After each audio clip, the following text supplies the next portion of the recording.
zero value in the actual running game. How good of a special teams talent do you have to be to justify taking away a roster spot from another talented receiver?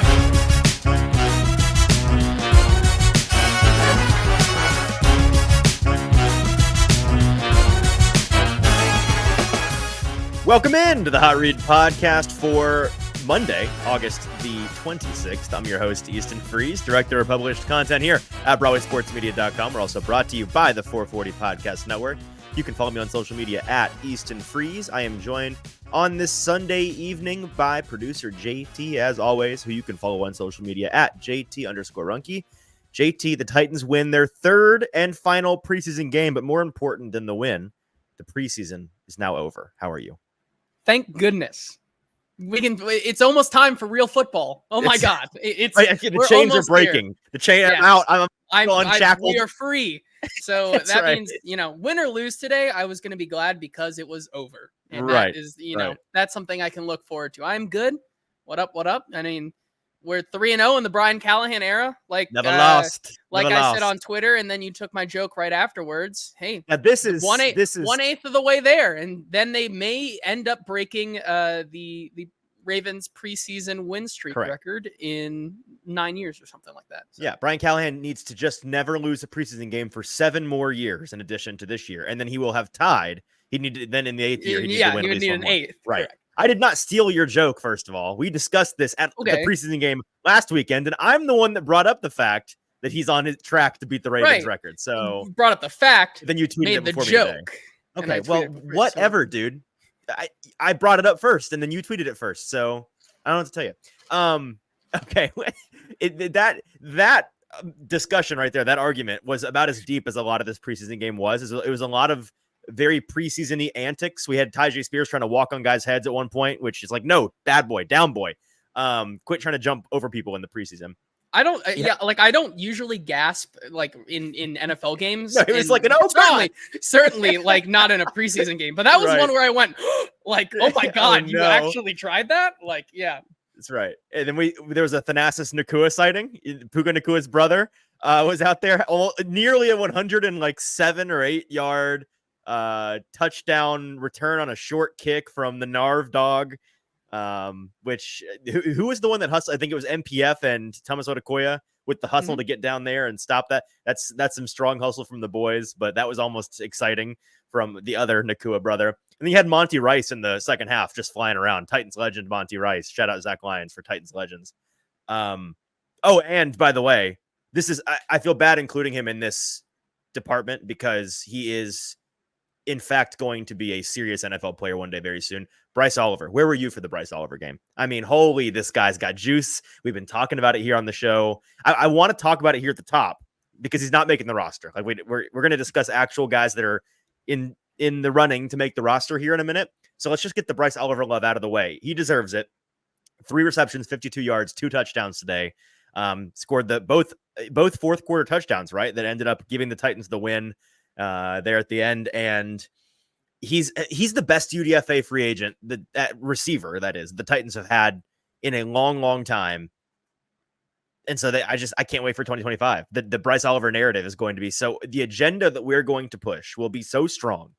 As soon as the calendar changes, it's cruel that I think in any of the past 3, maybe 4 seasons, at least, he would probably be making this team just because of the lack of wide receiver depth. And then he's on this team when they finally have some semblance of depth. So that's tough for him.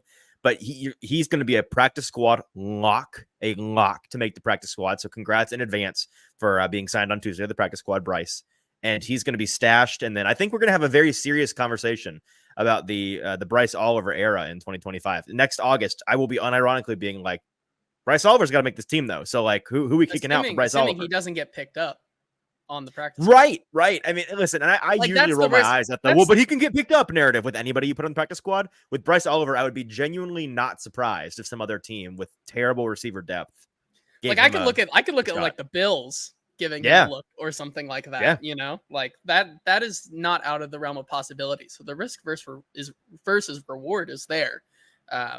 Well, Kenneth in the comments asking Bryce Oliver, if he was the 6th rounder and Jaquan Jackson was the UDFA, who makes it? It's still Jaquan, in part because of the special teams prowess. He's going to be your punt returner. He did the punt returning today. And I do think, as exciting as Bryce Oliver has been, Jaquan has been equally as exciting as a receiving talent. So, but it's a fair question. And, pedigree is part of it. I think if Bryce Oliver was one of your 7th round picks, maybe we have a discussion about it, but it's just not going to happen. That's just the way that it works. So, anyways, we can move on to the actual things that happened of import. And JT, did you come out of this game feeling more or less clear on the last couple roster spots? Where are you clarity wise? What's the vibe check there? Less. Me too. I think. Yeah. I have a take that we will kind of unfurl at later in the show when we give our final 53-man kind of thoughts at the end of the show before we go position by position. But or maybe I'll bring it out during the defensive portion, but because that's where most take. I have no idea what you're talking about, and so. Am I going to find this surprising, this take? Have we talked about this off the air, or is this new for me? I don't think so. I think this is a new one that was, it was ruminating in my brain today as I watched this game, because I was just so confused on like who was actually good and who was bad, because there was no player who was both that was good and bad. I have a guess. They all played football today. Is my. You texted me and Zach and Stoney at one point in the second half, and you're like, I think the Titans should cut all of these guys. I think it should be a 42-man roster, and they should just rock with their dudes and hope no one gets hurt. If you're with us live today, before we dive into the meat of our discussion, first of all, we appreciate you being here. Make sure you're watching with us over on our YouTube page. So if you're on Facebook or on Twitter, leave those places. Head on over to youtube.com and search Broadway Sports Media. Find the Broadway Sports Media YouTube page. Find this live stream on that page. And in the comment section, you can join a ton of people. Kenneth and Roshan and Derek and Deagle and so many more. We appreciate. And Caleb, all of you guys already here. Marcus with the Tighten Up. We really didn't give AJ here his due, saying that the last time the Titans were undefeated in the preseason, they went 12-4, and the late great Steve McNair won MVP, which of course that is a direct correlation. If you win all of your preseason games, that means you're also going to win most, if not all, of your regular season games. That is the way that this works. Also, the 30 points thing, we didn't even mention that. Let's get that out of the way. Titans, congratulations. They scored 30 points. Woo! They absolutely doesn't count at all. They fake 30 points, but they did it. And it was the first time you could find a Tennessee Titans scoreboard on your television with a 2-digit number that started with a 3 since, I believe, December 2021. So here's to hoping that the actual real 30-point mark in the real games is something that they cross soon. That would be really nice. Roshan saying, I know it's fake and does not matter, but seeing a Titans scoreboard that reads 30 is providing some immense spiritual healing. Generally speaking, this offense and the Brian Callahan scheme is something we're going to talk about here in a second. I think there's a lot of positives to take from this, but I also think that you can take what we saw in the preseason and run too far with it. A little premature. So we'll hype it up and then pump the brakes a little bit here in a minute. But I want to give everyone that's with us live here on a Sunday afternoon an opportunity to submit their answers to the following 3 questions now. You've got from now until like 40 minutes from now when we get to this portion of the show. But I want to get these questions out there, because we're going to end today's show with some final 53-man roster thoughts. And the 3 questions are, what is something, again, cut down day is this Tuesday, 3 p.m. Central Standard Time. We'll start getting some cut news trickle in between now and then. Question 1 is, what is the thing that you are most afraid of the Titans doing? What is the thing you look at the roster and you say, they might do this and it's going to piss me off? The second question is something that you would do if you were the GM that you're not confident is going to happen, but you feel strongly internally that this is, if you were in charge of the team, you would have this guy on or you would have this guy off. And then the third question is, what, or maybe who, is the biggest surprise possibility? What do you think we might be most surprised about within the realm of possibility when we get to Tuesday and we see this final 53-man roster? So those 3 questions, the thing you're most afraid of, something that you would do if you were the GM, and biggest surprise potential. Get your answers to those 3 questions into the comments over on Broadway Sports Media's YouTube page between now and when we answer those questions for ourselves. We'd love to hear your answers, and I want to give folks some time to think about that. But without further ado, JT, let's dive into the offensive side of the ball. And like I said, the Titans, their first team played 2 full series. They didn't play 3, correct? Yeah, just 2. 2 series, scored a touchdown and a field goal. Overall, Will Levis in the preseason looked very good. Scored a touchdown on 3 of his 4 drives. I just don't want people to go too crazy on the Titans' first team offense in this preseason so far. They were dominant, don't get me wrong. And they, they did what you were expecting to see them do out there. Very promising things on paper. They were also facing almost exclusively backups or third stringers the entire time. So domination is the expectation in those circumstances. They cleared that bar, and that's the bar that you need to clear in order to be taken seriously this season as a potential, top half of the league, top 10, top 5 offense if all goes to plan. So showing that proof of concept with all the new weapons, that's very good stuff. But this preseason period is merely the qualifying round, right? They qualified, no doubt about that. They got 100% on their tests that they just passed, but there have been no medals awarded, and folks should not try to award medals already. That competition begins in September, 2 weeks from now. So I think we need to pump the brakes a little bit on that, JT. I'd imagine you agree. Any thoughts on that before I go back to being complimentary and not the spoiler?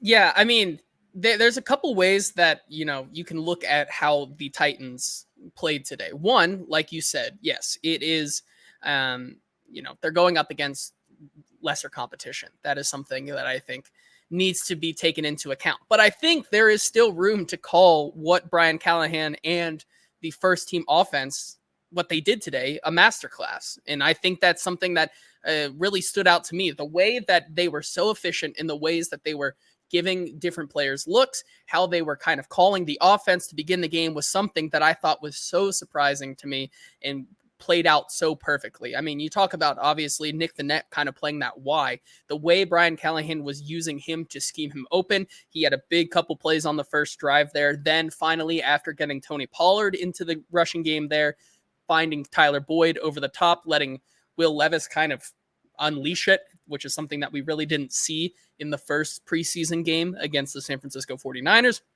And then finally, being able to use Tony Pollard in different ways, especially on 4th down, where, they give him the fake play action, find him on the outside, and then the Calvin Ridley play where, you have the 2 crossing routes. Like Brian, I think this is something that we're about to get to, but Brian Callahan was absolutely itching to get into his bag and maybe dipped in a little bit too much today because don't worry about it. Don't worry about it. What we saw out there was a lot different than the other 2 games from the Titans. Yeah, so on the topic of scheme, you could 100% tell, and I tweeted it out, that Brian Callahan is he's itching. He wants so badly to dip into his bag of real tricks. And you saw with the first team on those first 2 series, a couple of plays, like you mentioned, that 4th down play call to Pollard, that screen where you got it out to, I don't know, was it DMR or Odekoya who leaked out? One of the wide tight ends leaked out there with the first team and got a big gain, a little bit of a jailbreak offensive lineman blocking situation. Some cool stuff from him. And I think once we get to the actual games next month, it's going to be a lot of that all the time. I'm really, really excited to see all of the creativity that they unleash. And I'm sure that they have been in the lab cooking up stuff, and their war chest of options is large. Speaking of war chests, and I've talked about this on the show, but I kind of want to put a point on that as we finish the preseason. Their war chest of playmakers, the playmaker difference with this team, I don't think can be understated. And you saw this a little bit with the first team offense as well. Think back to last year in terms of guys on offense that you felt comfortable. If you get the ball into their hands, they have the capability to make some magic. It was DeAndre Hopkins. It was Derrick Henry. To a lesser extent, rookie Tyjae Spears came along near the end of the season. Chig, when he was, reliable catching the ball. Rookie Josh Wiley showed some flashes. That was kind of the end of the list, right?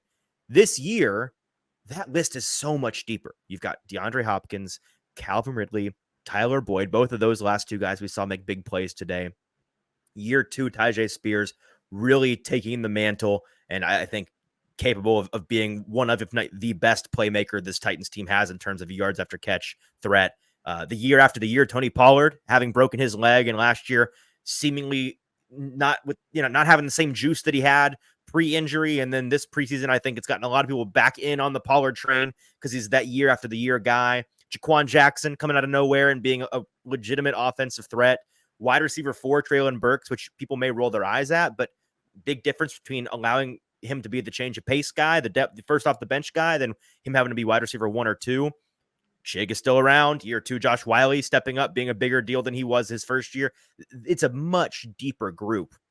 I think that's really exciting. And I don't think you can overstate how big a deal that is for, one, an offensive coordinator trying to figure out the best way to scheme up the offense and get the ball into the hands of the right guy, not feeling like you have to force feed certain guys if you want to move the ball down the field, having a lot of options. And number 2, you can't be overstated how big a deal that is for a quarterback, especially a young quarterback, Will Levis, who last year there were times you felt he just was having to force it to DeAndre Hopkins, and you really couldn't blame him for that because that felt like the only reliable option for him. That's not going to be the case this year at all, and that is a very, very big deal. Yeah, I definitely agree, and it's not going to be the same once DeAndre Hopkins comes back as well either. Bringing him back into the fold is nice and all, but the way that they've been able to kind of deploy these guys is way different to how Will Levis was seeing these guys deployed last year, which I think is just as big of a deal as getting some of those other guys in there skill position wise. And so when you have that many options, I think when you have so many options, there really is never a bad one, which is a good thing for Will Levis and something that he definitely needs this season as he continues to prove if he's the guy or not. Yeah. We can talk about some of these offensive positions here one by one, starting with running back.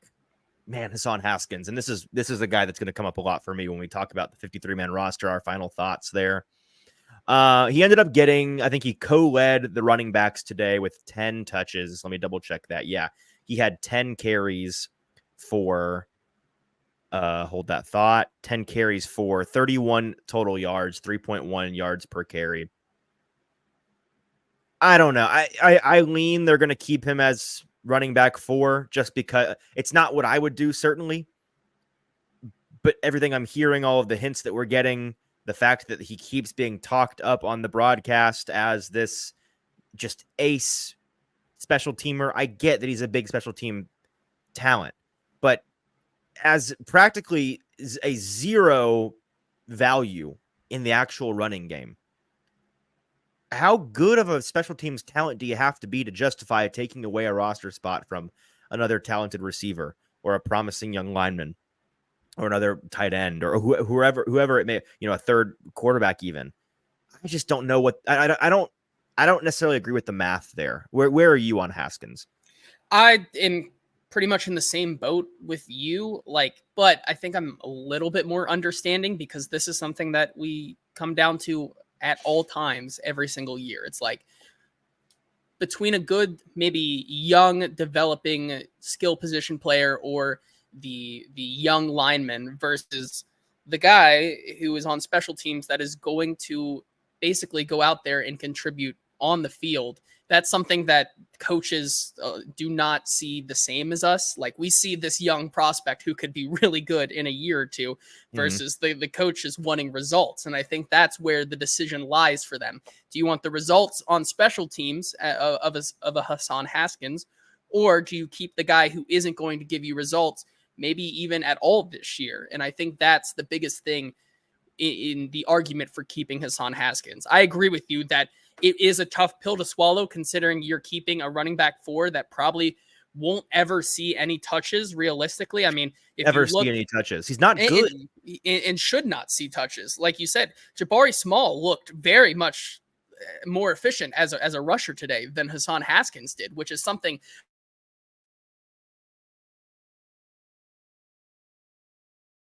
with how Hassan Haskins has been deployed and how they're talked about. Like you said, even though he may not be as good as a Julius Chestnut or Jabari Small, he's going to bring results in an area where I think they still are trying to figure out who from the defensive side of the ball is going to. I don't care. I just don't care. Right. I know. That's the bottom line, is I just don't care, man. And it's frustrating, right? Like, and maybe if I saw him being maybe if I saw a more tangible impact from him, it was like, wow, this guy has led the league the last 2 years in special teams tackles. Man, this guy is flying around, like making. Because here's the biggest disconnect. We keep hearing about how big a special teams player he is. And if you sit and grind special teams tape, yeah, he's out there making plays. He's He's good at what he does. I'm not saying he's not. But when regular fans are just like knowledgeable fans, just watch the games. How many times do you notice him on special teams without singling him out in your mind's eye? You don't. Like, it's not like he's a returner and he's got the ball in his hands. He's just out there making tackles. He's just like a great fundamental player. And I'm yawning. I don't care. I don't think that justifies a roster spot. And it's frustrating, but Jake brings up an interesting point, which is kind of my point. What is more important on game day? The player that plays 10 special team snaps or the more talented player that receives 0 because they're buried on the depth chart? But my point is Haskins being the one getting those 10 snaps as opposed to, linebacker 5 on the team being the one to get those snaps. How big a difference is it really between what you're getting from Haskins and what you're getting from that linebacker? I don't think it's that big a difference in terms of impact on the team. I know it's not that big of a difference. I don't know. I'm prepared to be upset about that. And Alex says in the comments here, he says, I think the perceived value of special teams is super overblown. Any competent NFL talent can run down there and throw their body at a ball carrier. I get thinking that, Alex, but tell the coaches that. They disagree. I don't know. Yeah. They disagree. It's frustrating for sure, but I think I share the same sentiment that he's going to be special teams all the way. Sick. Okay, well, moving on to a more exciting topic for me, the tight end room. Just got to mention David Martin Robinson once again having a banner day.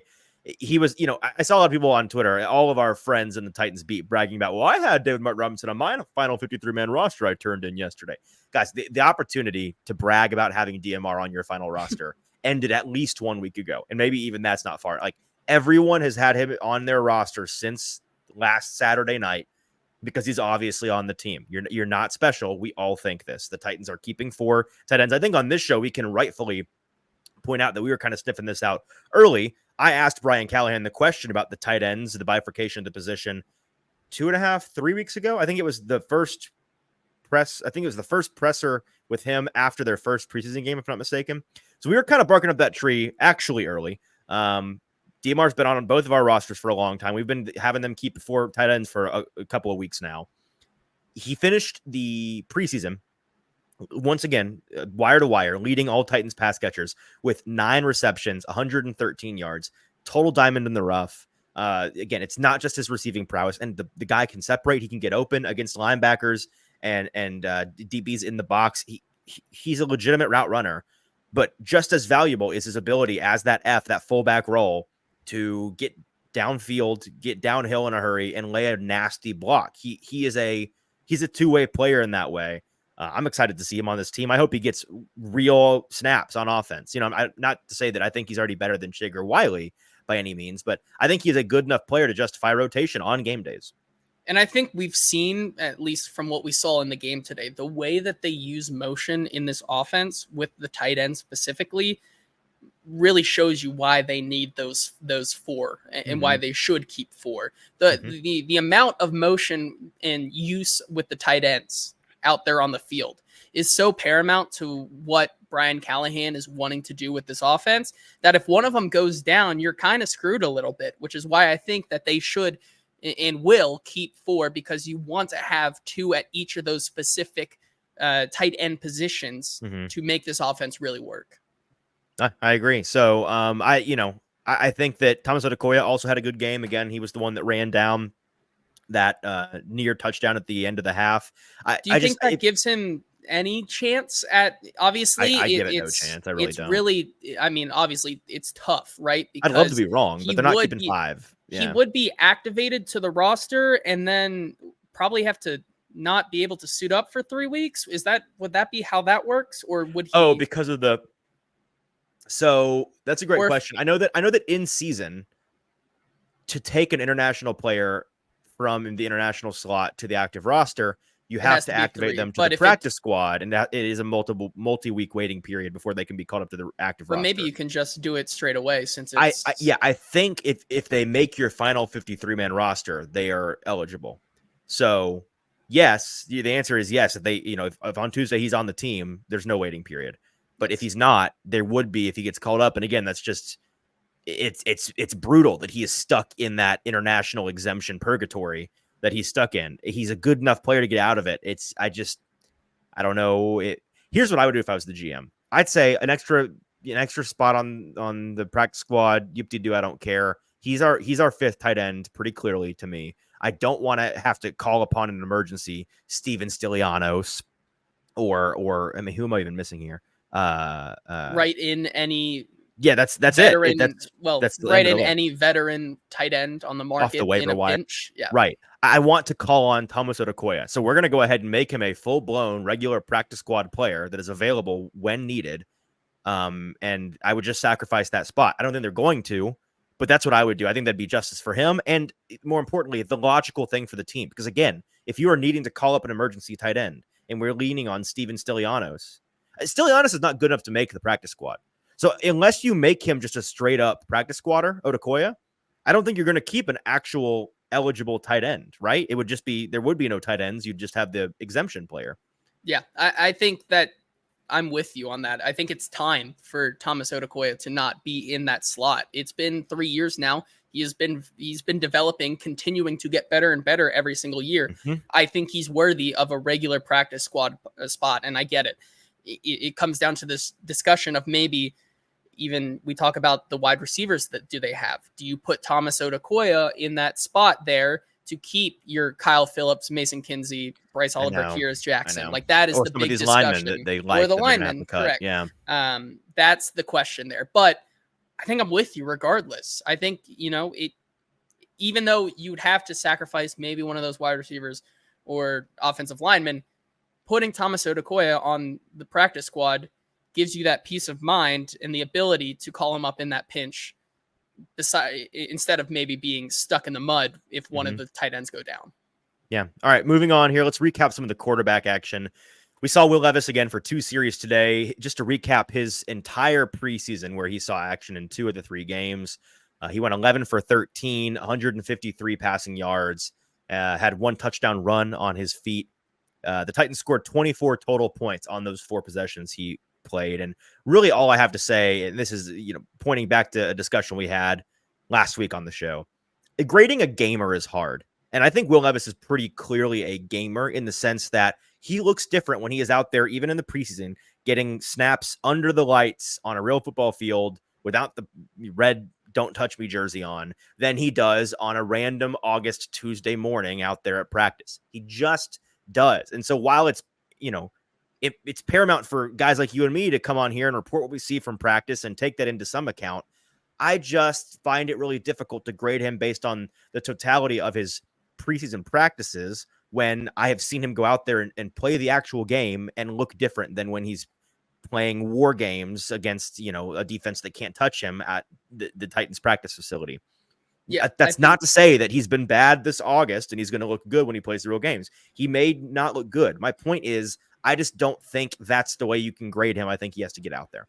Yeah, I think so too. I think that's the missing piece of the puzzle that we continue to see glimpses of in his limited action here. But like you said, that may be the reason why we see the up and downs of practice and never see a dominant performance. It's because it's a mindset thing for him. And I think that when the game comes on, that's where we see the real Will Levis. And like we said, it's frustrating on our latest episode. It's frustrating that we have to kind of evaluate him right now on that. I still don't know, but from what we've seen in the preseason, in his limited time that he's had, it's looked majority good. So yeah, I agree. Moving down the depth chart here, Mason Rudolph today made a couple of really impressive plays. I thought his pocket navigation was really impressive today. His awareness while keeping his eyes downfield, his ability to stay in the pocket, stay aiming downfield and not looking to tuck and run while having to really, be nimble on his feet back there, guys flying around him, avoiding near sacks. That stuck out to me. And I think that's the kind of thing that I saw a stat and I wish I'd pulled it. I think it was Nick Suss, our buddy Nick Suss of the Tennessean, that pulled it mid game. But at one point, Mason Rudolph was like on 3rd down in particular. You know what? I'm going to totally misquote it. So I'm going to go find the actual tweet because this is important. I have it right here. Mason Rudolph on 3rd downs so far this preseason. So that was, grain of salt. It was 202, middle of the game. 9 for 10 on passing, 117 yards, and 7 first downs converted. That's good, man. That's good. That's some good quarterbacking. So that's what stuck out to me. And I think it's qualities like that. The clutch on the money. Quarterbacks make their money on third downs. We know this. He's making his money doing that. Couple comments here in the comment section. First of all, on Levis, Kenneth saying Levis looks so much calmer in the pocket than previously. Callahan said his footwork is his favorite development from Levis over camp. I would agree. That's something that I think we have seen improve for sure. Derek also saying Levis wanted to lay a massive block on that Jackson run through. He did. You know, he did. The intrusive thoughts almost won.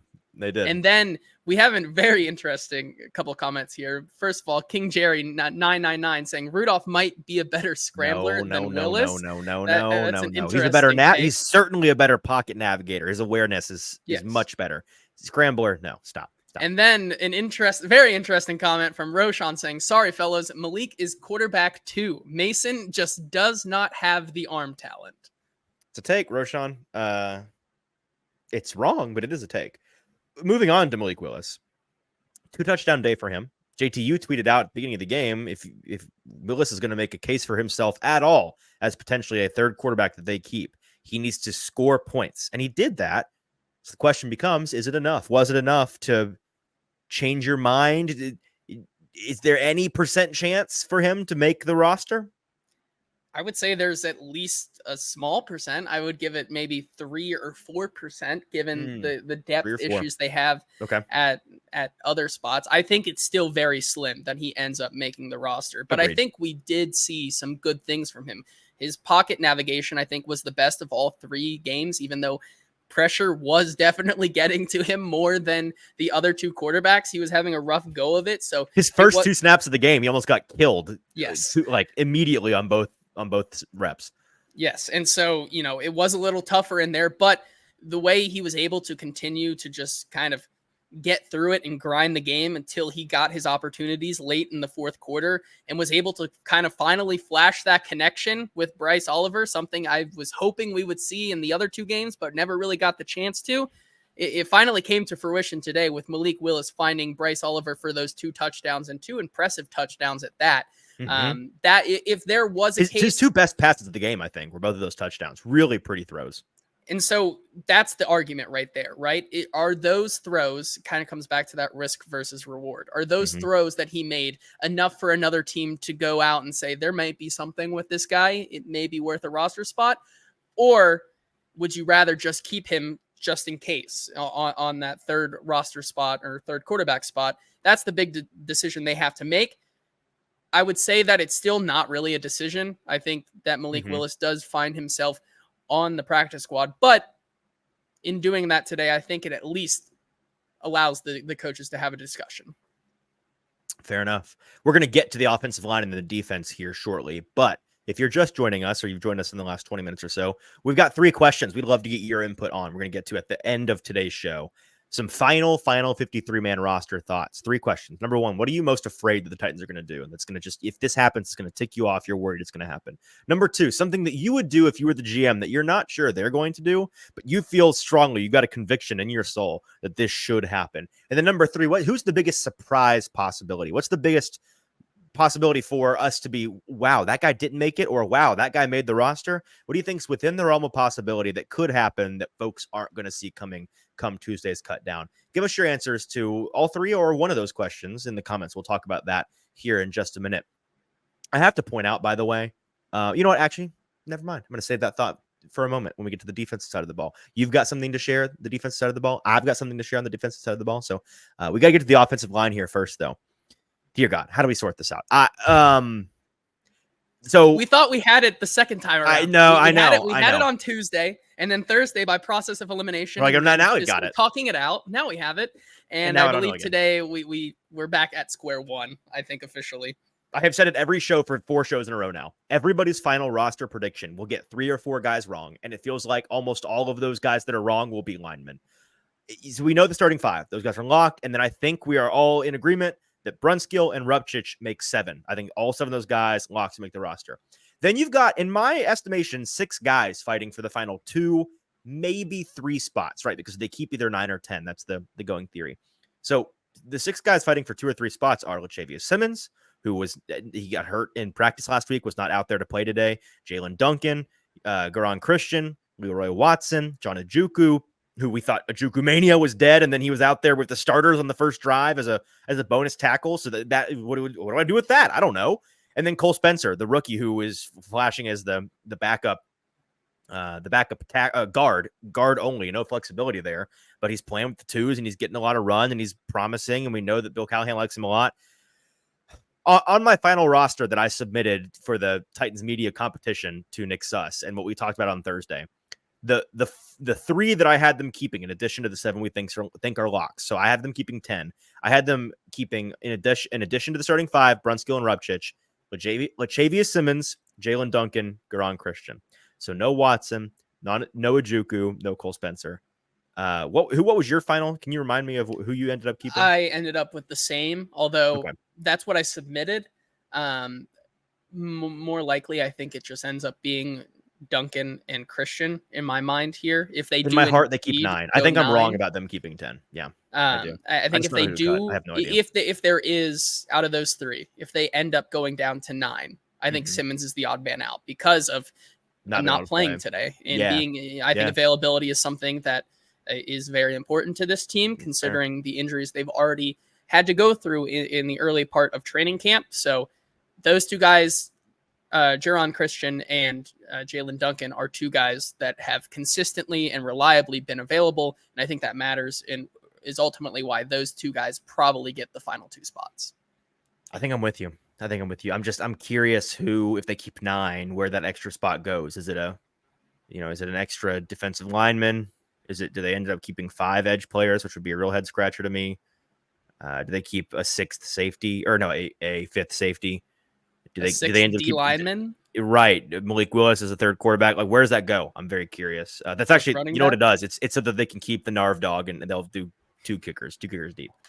Okay. On to the defensive side of the ball here. And along the lines of injuries making things tricky with who is and isn't playing. Lachavious Simmons not being out there due to injury. I think it was a shoulder at the end of last week's practices. That made the offensive line situation a little bit tricky. On defense, Elijah Molden left the game early, being evaluated for a concussion. I don't think he's at risk of losing his roster spot, but not great that the guy who continues to get hurt is once again hurt. Not his fault. Concussions in particular are just fluky, but not great. Chance Campbell, potentially really brutal news, goes out with a knee injury, slamming his helmet on the field, walking off, pounding his fists into the water cooler on the sideline, reportedly. Walked in to the locker room with the trainers, Brian Callahan, after the game, saying that he will get an MRI on his knee when they get back to Nashville. Uncertain of, the determination on the severity of that injury. Whenever you hear, I don't know, about a knee injury, we're pending an MRI, that's always a scary thing. Is that an MCL, ACL, LCL situation where they could miss a month, God forbid, miss the whole season? If he's going to have to miss significant time, that is really, really brutal break for a guy that has been fantastic all preseason long, locked in a roster spot for himself based on his play. And, just from a math standpoint, if he isn't healthy, if he has to miss the season because he tore something, again, God forbid, I hope this is not the case, it will make the linebacker math a little bit easier in terms of keeping 4, 5, 6, who gets in, who gets out. But I don't think the Titans are hoping that's the case, because I think he is their 3rd best linebacker. Yeah, I think so too. If there was anybody who probably could not have gone out in this game because of injury, Chance Campbell was one of them, because of how just unreliable that position has been. He's been a guy who, for better or for worse, has made plays the entirety of the preseason. He's been consistent in that playmaking ability. He's been reliable in the system at getting to the quarterback and being a force to be reckoned with on the defensive side of the ball, more so than even maybe the starters in their limited looks. So I think that was one of the biggest blows. I think like you said, it's very tough to kind of navigate exactly how severe it will be. I think the good news is he kind of was able to walk off of it on his own power, which I know doesn't really mean much, but that's still, a decent sign that things may not be as serious. Obviously, if he was carted off, then we would know a lot more. But like you said, I think that does kind of make the math a little easier. But then again, putting possibly 2 interior linebackers on IR to start the season is not something you want to really do Right, either, I think, in my opinion. So what do you do with a guy like Cedric Gray, who continues to be out with a shoulder injury? That's something I think is interesting to watch. And obviously we'll have some more clarity to the situation once the MRI comes back. Well, and speaking of linebackers that are hurt, Otis Reese, of course, not playing in this game due to a concussion that he suffered in last weekend's game. So it's difficult. But talking about the guys that did play at the top of the order here, T'Vondre Sweat got out there again. We did not. I was hoping that they'd play a little bit with him and Big Jeff. I don't believe that Jeff played any snaps. Yeah, he did not get out there, which, that's fine. Whatever. Sweat rather ended up with 2 tackles, got some pressure. Looked good. I think he looked better than what we saw from his first preseason game, getting those nerves out of the way. I just want to say it's all aboard the second round pick train. And, I personally cannot wait to be on the right side of history, frankly, to have been on the right side of history with both of Ray and Carthon's second round picks with Tennessee Titans here. It was a pleasure to have you all eventually, some begrudgingly, come around on the Will Levis was a good pick train. Join me, the conductor of said train. Grab your tickets last season, and it's going to be an even bigger pleasure and folks may not know this, we have added a new luxury passenger car to the train. The T'Vondre Sweat was a good pick train car, where we've still got many seats available, and it is not too late for folks to purchase their ticket at the window. And make sure that you join us before we leave the station. We leave the station here in the next couple of days. So make sure you're on the train here. It is, in fact, going to be the right side of history. And we love nothing more on this show than to victory lap when we are right. And this is what I'm doing right now, quite annoyingly. And to make fun of ourselves for being morons when we're wrong. And I think I'm wrong about something which we're going to talk about here in a second. So I don't worry. There's going to be some Easton right and some Easton wrong in this episode. Don't you worry. But I'm gonna make sure that you all hear that I think it's still early, but I think we're going to be aging well on this show with our T'Vondre Sweat love. I do. Yeah, I think it's only going to accelerate. I think we're going to kind of see a Polar Express-esque scene where it's kind of, so it's going down up and down the mountain once we get Jeffrey Simmons in there and we start really accelerating. We get some gas into that. So we start to see the production that they can get together. I think that's where we're going right now. But yeah, I mean, if you've been listening to this podcast for, at least a couple of months, you would know that we are the founders of this new railway. Anytime since February, you would know our thoughts on T'Vondre Sweat and how he is a good football I continue player. To find. It turns out all you have to do is watch him play college football to know that he's a good college football player. And I love to continue to find different truck gifs to use to just describe how T'Vondre Sweat looks out on the field. Right, just running things over. I've not run out yet. So the low end torque on this bad boy can't be beat. What else? Okay, so we can just jump right into where I might be wrong. The edge position. We have said we're not wrong about this. They are 3 deep in terms of actual talented players. It is the 2 starters that you know and love, Arden Key and Harold Landry, and then it is rookie up and comer Jalen Harrell. He looked really good again today. There's no doubt in my mind he's their 3rd best edge player, and I think he's flashing potential to where I'm not ruling out the possibility they may have found a legitimate, not this season, but down the road, a legitimate starting edge player in the 7th round of the draft, which would be incredible. That's a very, very high value position to be able to hit outside of the money rounds of the draft. So that's awesome. Beyond those 3, things are definitively not awesome. It gets down to Caleb Murphy and Rashad Weaver. I am ready to say I might be actively wrong about the situation. I'm not ready to say it firmly enough with my chest to tell people that I think it's going to be Murphy on the roster and Weaver out. I still think it's Weaver, and I think you saw today based on the way that Weaver was out there with the starters and getting more. He was higher on the depth chart, rotating higher than Murphy was. I don't think that's going to change. But when he was out there rotating higher, that guy, Rashad, he belonged on the side of a milk cart because that boy was lost out there in coverage. Somebody call the number. If you see this man, his family is looking for him. He is in fact lost. He is running, past the quarterback to get pressure, but it's debatable how effective that's going to be in against real linemen, against real quarterbacks that can navigate the pocket.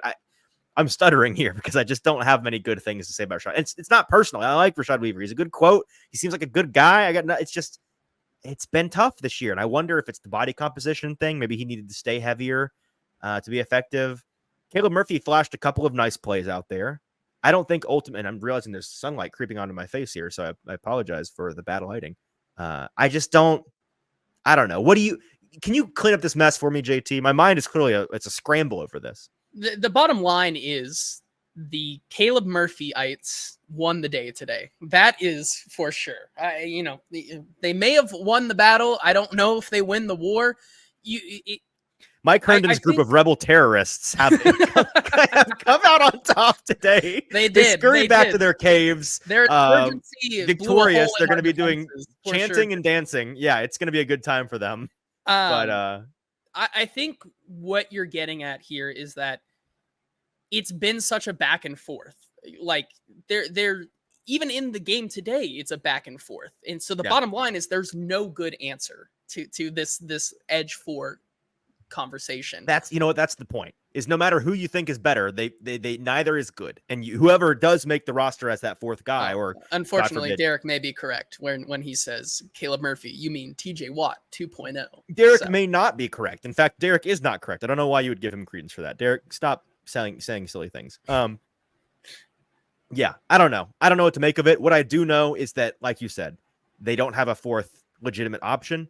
And they're going to be looking to find a 4th edge player, I think, on cutdown day and throughout the season. Yeah, I think that's a perfect segue into my take for the defensive side of the ball here. All right. Rashad Weaver, I think, ends up starting on the 53-man. But if I had to guess, and this is what really went through my mind today as I was watching the game, the Titans cornerback 6, cornerback 5-6, whatever you want it to shake out to be. Trey Avery. And the Titans cornerback 6 and the Titans edge number 4 are somewhere on a different team right now. Yeah. And I think that is what I've realized today. I still transitioning to a cornerback kind of discussion because we've kind of addressed that there is no good answer for the edge 4 position, which is where I came to believe that it's probably they're going to go out and find somebody. May take some time, who knows? But with the cornerbacks, I still believe that Eric Garror today did enough to secure himself a spot. I think I'm coming around with you on that. I think he upends Trey Avery, and it's him because and Gabe Judy Lawley as the 5-6. Well, that's where I believe that. I think I think that it's just 5. Well, I think it may just be 5 and they look for someone else because I was not impressed whatsoever with the cornerback play today. So you want to scuttle the Gabe Aneurysm Lilly competition. I Gabe Judy Lawley, Trey Avery. You're out on all of it. Who else? You're not even in on the upside of a Gabe Judy Lawley? Anthony Kendall. Anthony I don't Kendall, know. Everybody Javier. out. Everybody out. Let's go find somebody new. I need somebody new in here because were these the guys in question when you said cut all of them? Is this who you were thinking about? Okay, gotcha. I mean, I have to give credit where credit's due. Spencer Rattler, the Rattler Mania 2.0. You've been all over this. This is your corner. Force today. Yeah. Spencer Rattler is the truth. I continue to believe. I was wondering why the Saints had their best quarterback out there in the middle of the preseason. I believe Spencer Rattler. And dangerous. He's fantastic out there. I do believe that Spencer Rattler will be the quarterback 1 of this Saints team by the end of the year. However, name the week. I'm gonna go. Put your money on it. What 7. Week does he play? I'm gonna go 7. 7. Wow. Yep. That's before the end of October. You think he's out there slinging it? Oh yeah. Okay. Yeah. I hope you're right. It's far more entertaining.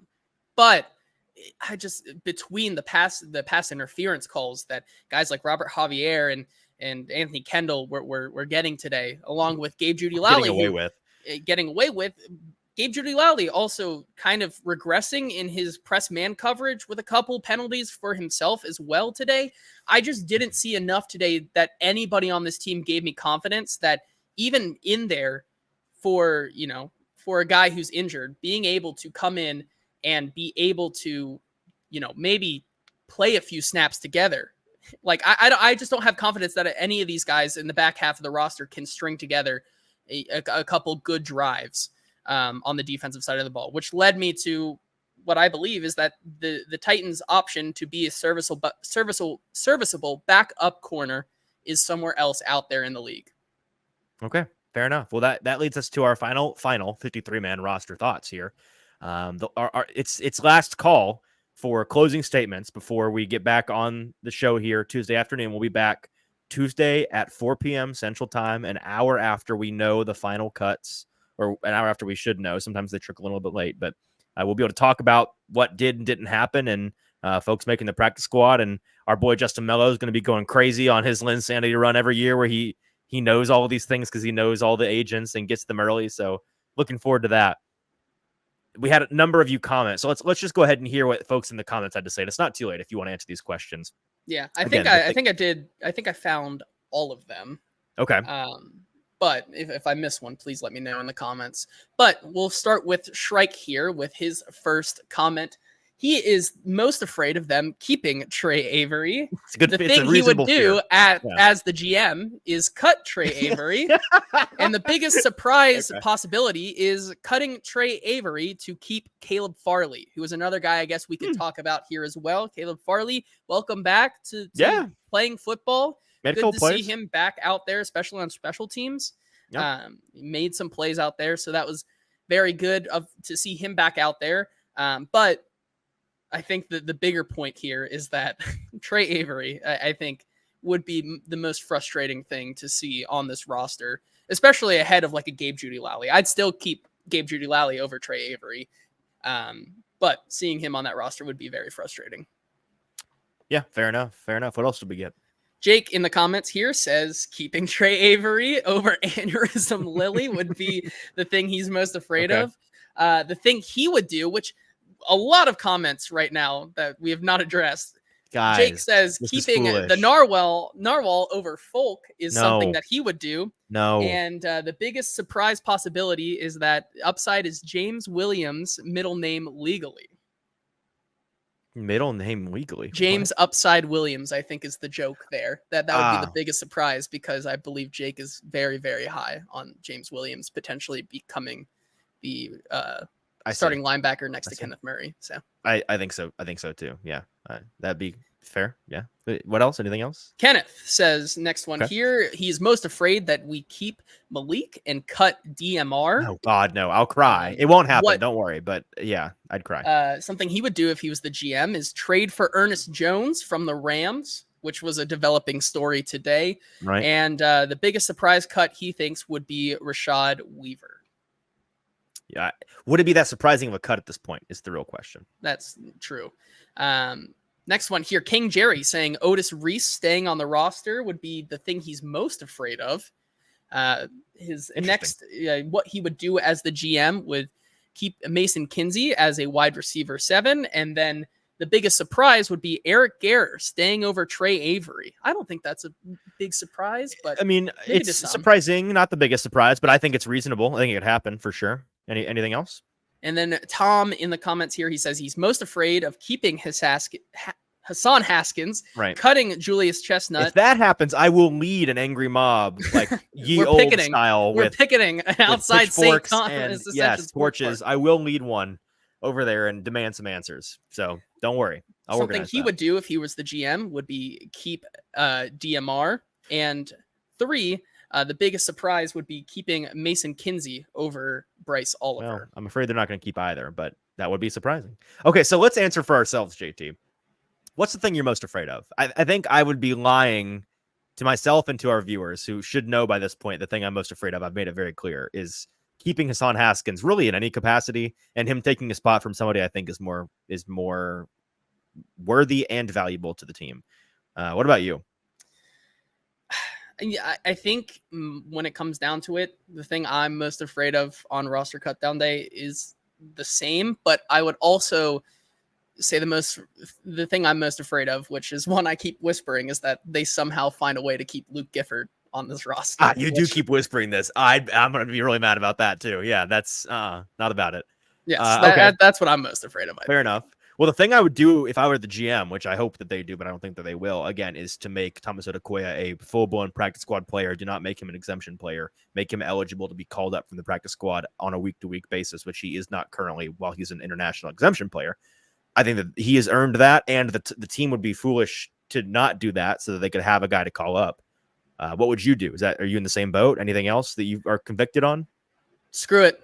Put Bryce Oliver on the 53 man. Just do it. Okay, I like that. I like that call. Do it. I think he's shown enough. Cut somebody or what? As a seventh guy. Receiver. Yep. Okay. All right. I like it. And then biggest surprise possibility.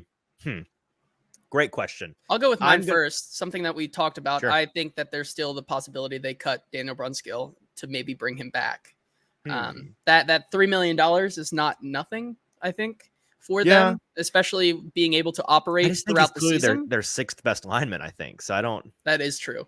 Yeah. So that's why. But mine's also lineman related. I would can't be the biggest surprise. So with the same way you keep being unable to get Luke Gifford out of the back of your mind, I can't get Leroy Watson out of the back of my mind just because they gave up that 7th round pick for him, and he's been so quiet. And he's an older guy, so if they were resting him in these games, I would sort of understand it. That's the thing that would, him staying in and it costing somebody else a spot would be the thing that I can't give up yet as a outside chance. I don't think it's going to happen, but I can't get that intrusive thought out of the back of my mind. So PK comes into the chat and says, has Bryce Oliver caught one pass from Will Levis? Oh, they won't let him. No, but if he can catch passes from Malik Willis, I'm sure he can catch passes from Will Levis. That's right. That's where I'm at on that. Paul, the answer is no, but you know as well as we do, it's because they won't let him do it. That's an organizational failure is what it is. So don't worry about it. Yeah, I mean, Paul, you and I've talked to Paul about this. He belongs on the practice squad for a full year, and I think we'll have serious conversations about him next summer when you're talking about depth. I think he's a good player. So that's that. Okay, that's it for us today. We appreciate everybody that tuned in with us live. Again, Cutdown Day is on Tuesday at 4 p.m. Central Standard Time, and we'll be live. 3 p.m. Central Standard Time. We'll be live here at 4 p.m. Central Standard Time, reacting to it all, any of these surprises, any of these things that make us irate. I'm sure there will be at least one or two of them. Make sure not to miss that. And then we'll be live on Thursday around, I think, at 4 p.m. on Thursday, if all goes to plan, doing our second annual Titans Take Purge ahead of the 2024 NFL season. JT, I spent yesterday going back through last year's Take Purge. There were some Nostradamus moments where it's like, he knew. And then there were some moments where somebody that I will leave unnamed, but it wasn't me and it wasn't our guest, so you guys can guess who it was, thought that a certain Titans cornerback might lead the league in interceptions when he in fact had 0 interceptions on the year. That's why perhaps the worst take of all time on this show. I don't know why I'm being judged. This is the whole point of the Take Purge, is that I can't be judged. You're not, I didn't name you because you're not responsible for it. I left you unnamed. So don't worry about it. But we'll be doing that, throwing out some kooky takes, some things we think could happen that we don't want to be held responsible for, but we do think them on the Titans Take Purge on Thursday. Until Tuesday, everybody have a great start to your week. For producer JT, I'm your host, Easton Freeze. We'll talk to you then.